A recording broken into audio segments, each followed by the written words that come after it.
Okay, everyone. So this is the second part of my personal story, and that is that we drove from Hacienda Heights in Los Angeles to San Diego to meet my biological grandmother, my mother's birth mother, for the very first time on my mother's birthday. And we decided to meet at the zoo, my grandmother said, because she wanted to make sure that if we weren't comfortable, if my mother wasn't comfortable in particular, because she didn't really know about me, surprise, you're a grandchild, that my mom could walk away if she needed to, if she just felt too hurt. So my grandmother was really mindful of that in the second letter that we got from her before meeting her for the first time. And so we're in the car on the way down, and my mom's best friend is driving because my mom was nervous wreck and I was a nervous wreck. And but I was more excited. I was more kind of thrilled and curious about this woman who seemed so lovely in the letter and was really remorseful for the circumstances in which he had to give my mom up. And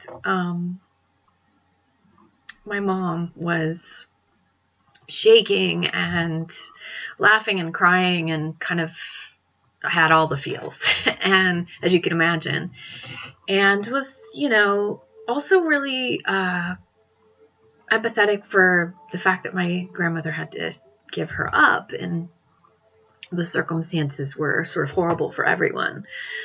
So that was kind of challenging, but she didn't have clear details, and, there was still a lot to know, but my mom was in the place of being curious and afraid all at the same time. And here we were driving down, and at some point my mom goes, if we get there and I change my mind, can we just not do it? And I said, of course. But I also want you to know, Mom, that, she turns out to be a Nazi. We don't have to know her, And my mom just started laughing, just hysterically laughing. Like my mom has never laughed before. I mean, it was so heartening. My mom just was joyous and relieved, and this laughter of release, that kind of that kind of sick laughter. I don't know, when you're in the hospital bed and super sick, and somebody hits your funny bone and you just need that laugh so much. It's so healing. And my mom was in the moment of laughing like that, and she turned to me and she said, "Thank you, Mariah." She's like, "Thank you for making me do this. Thank you for making it easy. Thank you for making it possible for me to back out at the last minute." She's like, "And most of all, just thank you for being the catalyst for this." And my mom had never we had an okay relationship, but she'd never given me this kind of, credit for something in this way of helping our family or supporting our family in this way. And it was really meaningful to me. And, really it started out as kind of a selfish thing, about my health. But also, I have 3 children. I need to stay alive and all of that good stuff. But, I'll take care of myself and have the knowledge to be able to do that. But here we were on the way, and we meet my grandmother, and she turns out to be an amazing, lovely person. She's a sculptor. She's an artist. She's had several children, and my family exploded overnight. And I have 2 aunties by birth, my mother's sisters, and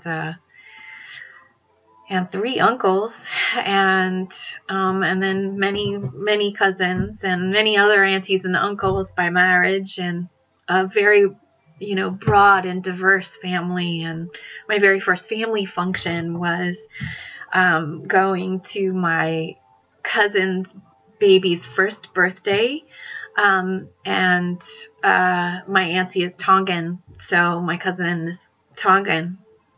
And they have these big, massive parties for first year of a child's life, because to celebrate them, of course, but also because in Tonga there was a high infancy death rate, and so making it to one is a huge community sort of effort, right, for every child, to eat enough to have the care that they need, and have the health services that they need, and it's a community effort. And so going to this party, and there were 13 pigs there was a pig on every table, and that had been cooked in the backyard, and here I'm a vegetarian, so already I'm out of sync with the family. What a drag. But I ate lots of bananas.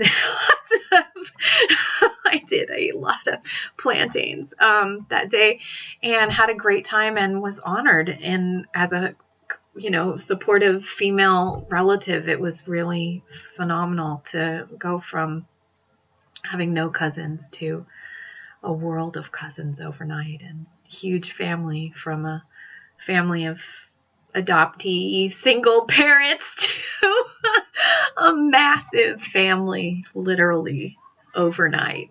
Super cool.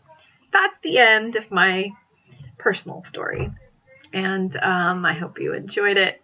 I am thrilled to this day to have this life experience, and to get to know my grandmother, who's now 94, and amazing, and still a sculptor and an artist, and brilliant. And I get to learn all about her all the time. And her name is Margot, by the way. Margot.